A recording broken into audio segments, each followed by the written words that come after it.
Hello दोस्तों, ज्ञान संसार T3Z में आपका स्वागत है। तो मैंने पहले बताए थे आपको बंगाल के शक्तिपीठों के बारे में। अब मैं बताने जा रही हूँ मध्य प्रदेश की शक्तिपीठ। मध्य प्रदेश में कौन कौन से शक्तिपीठ है? भैरव पर्वत, रामगिरी, उज्जैनी और सोन। तो देश के भैरव पर्वत से शुरू करते हैं। भैरव पर्वत इस शक्तिपीठ के संदर्भ में विद्वानों के दो मत हैं।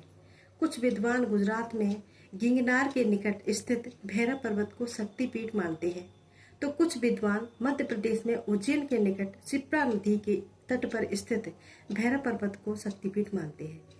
दोनों ही स्थलों को देवी की पूजा स्थल मानकर श्रद्धा पूर्वक दर्शन करना चाहिए।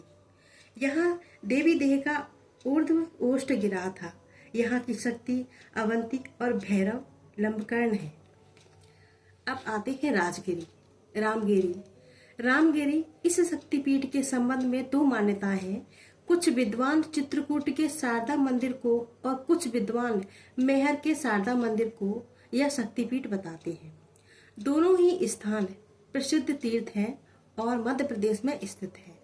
यहाँ देवी देह का दाहिना स्तन गिरा था। यहाँ की शक्ति शिवानी और भैरव चंड है। उज्जैन में रुद्र सागर तथा रुद्र सरोवर के निकट हरसिद्धि देवी का मंदिर है। इसे ही शक्तिपीठ माना जाता है। यहाँ देवी देह की कोहिनी गिरी थी, अतः उसी की पूजा होती है। यहाँ की शक्ति मंगल चंडिका और भैरव मालदंड कपिल पीलांबर है। यह मंदिर 4 दीवारों से घिरा हुआ है। मंदिर में मुख्य पीठ पर प्रतिमा के स्थान पर श्री यंत्र विराजमान है और उसके पीछे भगवती अन्नपूर्णा की प्रतिमा है। वर्तमान में मंदिर के गर्भगृह में स्थित हरसिद्धि देवी की प्रतिमा की पूजा होती है। मंदिर में महाकालिका, महालक्ष्मी, महासरस्वती तथा महामाया की भी प्रतिमाएं हैं।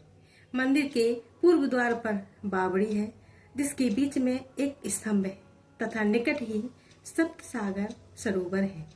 मंदिर के जगमोहन के सामने 2 बड़े बड़े दीप स्तंभ बने हुए हैं। प्रतिवर्ष अश्विन मास के नवरात्र में 5 दिन तक इन पर दीप मालाएं लगाई जाती है। उस समय यहाँ की शोभा अपूर्व दिखाई दे पड़ती है। इन दिनों यहाँ हजारों दर्शनार्थी आते हैं। स्कंद पुराण के अवंती कांड खंड में उज्जैनी महात्म्य विस्तार से प्राप्त होता है। उज्जैनी महात्म्य में श्री हरसिद्धि देवी का वर्णन इस प्रकार है। प्राचीन काल में चंड प्रचंड नामक 2 राक्षस थे, जिनके अत्याचारों से संसार त्राहि त्राहि कर उठा था। एक बार ये दोनों कैलाश पर्वत पर गए और वहां नंदी के रोकने पर उन्हें घायल कर दिया। भगवान शंकर ने इनकी उग्रता और दुराचरण को देखकर भगवती चंडी का स्मरण किया और उनसे चंड प्रचंड का वध कर जगत को त्राण देने का अनुरोध किया। भगवती देवी चंडी ने मैं अभी मारती हूँ, मात्र इस संकल्प से ही उनका वध कर दिया। तब भगवान हर ने कहा, चंडी, तुमने दोनों दुष्ट दानवों का तत्काल संहार किया है, इसलिए लोक में तुम हरसिद्धि के नाम से विख्यात हो जाओगे। जो मनुष्य परम भक्ति पूर्वक देवी हरसिद्धि का दर्शन करता है, वह अक्षय भोग प्राप्त कर मृत्यु के पश्चात शिव धाम को जाता है। हरसिद्धि देवी का एक मंदिर द्वारका सौराष्ट्र में भी है। दोनों स्थानों पर देवी की मूर्तियां एक जैसी हैं।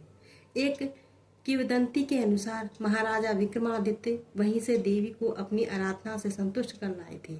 मुस्लिम आक्रमणकारियों ने इस मंदिर को नष्ट भ्रष्ट कर दिया था।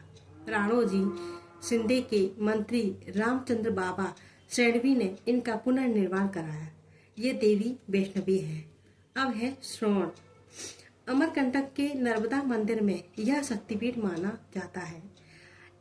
एक अन्य मान्यता के अनुसार बिहार प्रदेश के सांसा राम स्थित ताराचंडी मंदिर को शक्तिपीठ माना जाता है।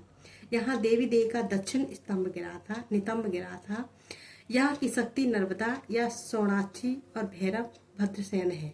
कुछ विद्वान डेहरी आन सोन स्टेशन से कुछ दूर स्थित देवी स्थान को यह शक्तिपीठ मानते हैं।